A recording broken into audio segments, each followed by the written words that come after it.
রুদ্রনীলবাবু, সাম্প্রতিক সময় রুদ্রনীলদা, এই যে 25শে ডিসেম্বর তুলসী পুজোর, আমি দেখছিলাম যে একটা শ্রেণী হঠাৎ করে রেড়ে করে উঠলো, এই এবার কি শুরু করেছে বিজেপি, মানে এই সমস্ত ব্যাপার স্যাপার, হঠাৎ করে তুলসী পূজন দিবস, আগে তো বাপের জন্মে কোশমিনকালও শুনিনি, হঠাৎ করে কি শুরু হলো।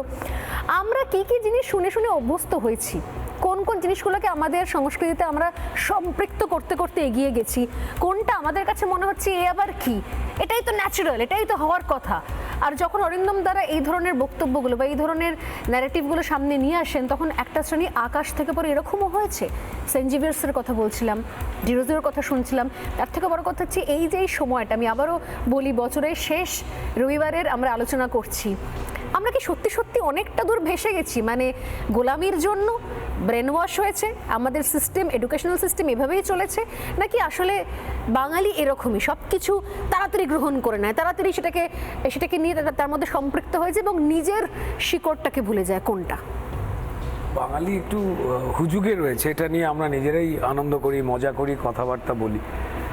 যেটা সবথেকে বড় অসুবিধা বেশ কিছু লোকজনের হয়ে যাচ্ছে, সেটা হচ্ছে যেই হিন্দুত্ব নিয়ে কথাবার্তা যখনই হচ্ছে, বেশ কিছু লোক রে করে উঠছে, অর্থাৎ মনে করাচ্ছ কেন, সত্যিটাকে বলে দিচ্ছ কেন। সনাতনের এই পথের যে উদারতা, সেখানে এই ধর্মান্তকরণের যে প্রবল প্রচেষ্টা, সেই পদ্ধতি কিন্তু কখনো পর্যন্ত লিখিত নয়, বর্ণিত নয়, বা এটা কোনো পদ্ধতি নয়। কোথাও কোথাও এই উদারতাকে দুর্বলতার জায়গায় নিয়ে টেনে নিয়ে আসা হয়েছে। দেখুন, একটা পরিবেশ তো তৈরি হয়েছে যে এই শান্ত মাটিটাতে, সেখানে খুব অদ্ভুত রকমভাবে শাসকের ধর্মই আমার ধর্ম, এই বিষয়টাকে প্রবর্তন করা হয়েছে। সেটা মুঘলদের সময় আসা হোক, বা ধরুন তারপরে ব্রিটিশদের আসা হোক, ঠিক সেই হাত ধরে যে বাবুর ধর্ম পালনে আমি যদি থাকি তাহলে আমার প্রমোশন হবে। ঠিক ঠিক যদি আমি আজকে পশ্চিমবঙ্গের দিকে তাকাই, যেমন তৃণমূল না হয়েও আমি যদি বাইরে, হ্যাঁ আমি তৃণমূলের অন্যায় অত্যাচারকে সাপোর্ট করছি বা মুখ বন্ধ করে রেখে দিচ্ছি, এটা যদি আমি না বলি তাহলে আমার ভাত রুটি কাপড়া মাকান সব বন্ধ হয়ে যাবে। ঠিক সেই সময় গোড়াপত্তনের জায়গাটা কিন্তু ঠিক ওই আগে ছিল। যদি আমরা খুব ভালো করে তাকাই, যে জিজিয়া কর আমরা ছোটবেলায় পড়েছি, কিন্তু জিজিয়া করটা কি অদ্ভুত রকম একটা সিস্টেম, যে সিস্টেমে আমি অন্য ধর্মের মানুষ হয়ে যদি আমি বেঁচে থাকতে চাই, তো তাহলে আমাকে আমার সারা বছরের রোজগারের এত শতাংশ দিয়ে দিতেই হবে, নাহলে আমি বাঁচতে পারবো না। আমার কাছে ধর্মান্তকরণটাই, মানে ধর্মান্তরিত হয়ে যাওয়াটাই একমাত্র মুক্তির পথ। এবং ঠিক এইভাবেই দেখি যে এক হাতে রুটি এবং এক হাতে ধর্মগ্রন্থ নিয়ে বেশ কিছু মানুষ ঢোকেন। যদি কেউ স্বেচ্ছায়, ভালোবাসায়, পবিত্রতায় তিনি যদি কোনো ধর্মে ধর্মান্তরিত হন, সেটা অবশ্যই কখনো পর্যন্ত আলোচনার বস্তু নয়, এটা খুব স্বাভাবিক। কিন্তু যদি দেখা যায় সেবার বিনিময়ে বাঁচিয়ে দেব, সেই বিনিময়ে কেউ সেবার বিজ্ঞাপন দিচ্ছেন এবং তাদের আসল কাজ হয়ে যাচ্ছে প্রত্যন্ত গরিব প্রত্যন্ত অঞ্চলে যারা গরিব মানুষ রয়েছেন, একের পর এক, অরিন্দমদা বলছিলেন একটু আগে, আমি কিছুদিন আগেই আমি বাঁকুড়া পুরুলিয়ায় গিয়েছিলাম এবং সেখানে মানুষজনের কথাবার্তা শুনছিলাম, যে সেখানে পরিষ্কার বলছেন যে বিরাট গন্ডগোল শুরু হয়েছে, যে তারা গ্রামে গ্রামে পৌঁছে যেখানে আদিবাসী জনজাতি, শুধু তাই নয়, শুধু সেখানে নয়, প্রত্যেকটি জায়গাতে এই ঘটনাটা ঘটছে এবং এটাকে নিয়ে অশান্তি হচ্ছে। এবং ক্ষোভে যখন মানুষ উত্তেজিত হয়ে যাচ্ছে, সেই ছবিটাকে দেখিয়ে বলা হচ্ছে, এই দেখো হিন্দুত্ববাদীরা অত্যাচার করছে। আগে না, গন্ডগোলটা সেটা ঘটছে না। যেটা গন্ডগোল হচ্ছে যে তুমি সহজ সরল মানুষকে প্রথমে আমাদের যীশু খ্রিস্টের একটি মূর্তিকে এটাও একটা ঠাকুর বলে তাদের কাছে পৌঁছে দেওয়া হচ্ছে, এইটাই পুজো করো, তোমার লক্ষ্মী নারায়ণের সঙ্গে তুমি এটা পুজো করো, ইনি সবাইকে সেবা করেন, পুজো করো। ধর্মান্তকরণের পদ্ধতিটা হচ্ছে বেশ ঘট নিয়ে, বেলপাতা নিয়ে, এখানে যীশু মূর্তির পায়ে দেওয়া হচ্ছে।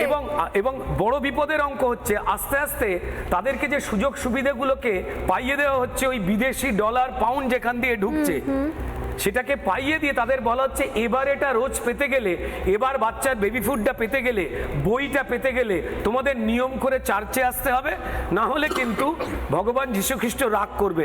এবং আর একটা চতুরতা শুরু হয়েছে, এখনো চলছে, এবং যেটা হয়েছে, আগে পদবি চেঞ্জ হয়ে যেত, আগে খ্রিশ্চানিটি এটাকে নিলে পদবি চেঞ্জ হয়ে যেত, এখন হয় না। অত্যন্ত চতুরতার সঙ্গে পদবিটাকে রেখে দিয়ে ধর্ম চেঞ্জ হচ্ছে। আবার বলছি, যদি কেউ ভালোবাসা থেকে, শ্রদ্ধা থেকে, অন্য কোনো বিশ্বাস তৈরি হওয়া থেকে তারা যদি অন্য কোনো ধর্ম গ্রহণ করতেন, মেনে নিতেন, তাহলে কোনো অসুবিধে ছিল না। কিন্তু যেখানে আমি সেবার নামে পেটের দোহাই দিয়ে গরিব মানুষগুলোকে এর থেকে বড় অত্যাচার আর কিছু হতে পারে না, আমি ধর্মান্তরিত করে দিচ্ছি, এ তো ভয়ঙ্কর রকম একটা বিষয়। এবং আমাদের ওই বাকিটা না লুকিয়ে দেওয়া হয়েছে, মুঘলদের কিছু অত্যাচার সেটাকে সামনে তুলে আনা হচ্ছে। বাকি যে শুরুয়াতটা যদি আমরা এদিকের এই শেষ লগ্নের দিক থেকে যে শুরুয়াতটা দেখি, সেইটাকে কিন্তু সুন্দর করে ঢেকে দেওয়া হচ্ছে। আজকে আমরা জানি না, আমি জানি না আমার পশ্চিমবঙ্গে, আমার কলকাতা শহরে যারা আমার খ্রিস্টান বন্ধু বান্ধবেরা রয়েছেন, তারা কি এই বাঙালির মতো উৎসবগুলোকে পালন করছেন? তাদের করেন না তো। ধর্মের উৎসব কোথাও যেন একটা, আমার এখানের মানুষ পার্ক স্ট্রিটে আমি যদি না যাই, আমি যদি হাড়ে রাত জেগে না করি, স্ট্যাটাস না থাকবে না, চোখে পিছুটি ফেলে আমি যদি না ঘুরি, তো তাহলে আমি আধুনিক হতে পারলাম না। আমার দুর্ভাগ্য লাগে যখন আমার খ্রিস্টান বন্ধুরা আমাকে ফোন করে তাদের বাড়িতে হয়তো যাওয়ার জন্য নিমন্ত্রণ করেন, কিন্তু পদব্রজে তখন বেরিয়ে গেছেন বাঙালি, এবং ওই শাসককে খুশি করতে গিয়ে, ঠিক যেভাবে তৃণমূলকে খুশি করতে গিয়ে তৃণমূলীয় হতে হয়, ওই পরম্পরার অভ্যেসটা কিন্তু রয়ে গেছে ব্রিটিশ শাসনের সময় থেকে, যা অত্যন্ত সাংঘাতিক একটা বিষয় এবং সচেতন হওয়ার দরকার রয়েছে।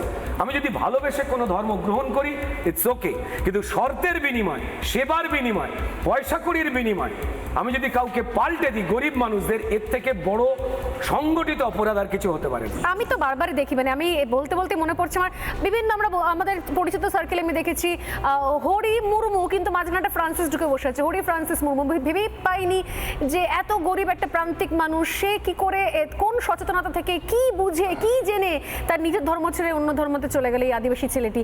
আসলে আমরা এগুলোকে নিয়ে ভাবি, আমরা কিছু শহরের মানুষজন বা আরও যারা হয়তো সেই অভাবের বাইরে বৃত্তে যারা রয়েছেন, তারা গান শুনে বড় হয়েছে, কালো সাহেবের মেয়ে স্কুল পালিয়ে কি হয়েছে, মেরি মেরিয়াম, হ্যান ত্যান, কিন্তু অ্যাকচুয়ালি সেই কালো সাহেবের কেন হলো, এটা সব থেকে বড় ইন্টারেস্টিং প্রশ্ন। ভাই, সাহেব তো কালো হওয়ার কথা নয়। আমি গায়ের রং নিয়ে কোনো তুলনা অমুক তমুক এই সমস্ত করছি না। ওয়াই কালো সাহেবের মেয়ে, কারণ ওই কালো সাহেব যদি খুব ভালো করে দেখো যে তিনি কোনো প্রান্তিক মানুষ বা আদিবাসী জনজাতির মানুষ, তাকে খাবারের বা চাকরির লোভ দেখিয়ে তাকে ধর্মান্তরিত করা হয়েছে, কোনো সেবা না। পরে হ্যাঁ ব্যাপ করেছে, পোপ হয়েছে। তো সেই মেরি মেরিয়াম, বো ব্যারাকের প্রচুর নস্টালজি আমরা দেখেছি, কিন্তু আমার সত্যি সত্যি মনে পড়ে না, যদি এখানে এই প্যানেলে যারা আছেন তারা জানলে আমাকে বলবেন, সেই বো ব্যারাকের মধ্যে কখনো কোনো তুলসী মঞ্চ দেখেছেন নাকি? কখনো কোনো পুজোর প্যান্ডেল খাটানো হয়েছে দেখেছেন নাকি? এমনকি এমনও হয়েছে সেখানে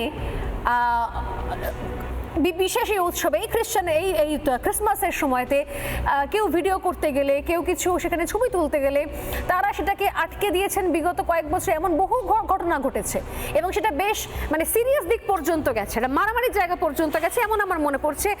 সেই কিছু কিছু ঘটনার সাক্ষী আমি নিজেও রয়েছি। এমন অবস্থা তৈরি হয়েছিল সেখানে যে কেন আমাদের এরিয়াতে, আমাদের জায়গায় তোমরা আসবে, কি পাবো আমরা তার বিনিময়ে, এরকম একটা ব্যাপার তৈরি হয়েছিল। সত্যি তো আমরা আসলে নিতে নিতে নিতে সব কিছুকে অনুকরণ করছি, আমাদের অনুপ্রেরণা সবসময় কাজ করে, সারা জীবন সারা বছর কাজ করে এসছে। আমরা অনুপ্রেরণায় অনুপ্রাণিত হতে হতে গোলামিটাকেই আমাদের ধর্ম মনে করে কত বছর ধরে চলে যাচ্ছি। আর এখন যখন নিজের ধর্মের কেউ কেউ কোনো প্রদীপ জ্বালান, আমরা বলি ইস, তুলসী পূজন কেন করতে যাব 25 তারিখে? সত্যি তো আমরা, আমাদের পক্ষে আদৌ সে করে ফেরা সম্ভব? বছরের শেষে এই প্রশ্নটা রাখলাম। নানা ধরনের কন্টেন্ট দেখার জন্য লাইক করুন, শেয়ার করুন আমাদের ফেসবুক পেজ, সাবস্ক্রাইব করুন আমাদের ইউটিউব চ্যানেল। পাশাপাশি অন্যান্য ব্রেকিং নিউজের জন্য অবশ্যই চোখ রাখুন রিপাবলিক বাংলায়।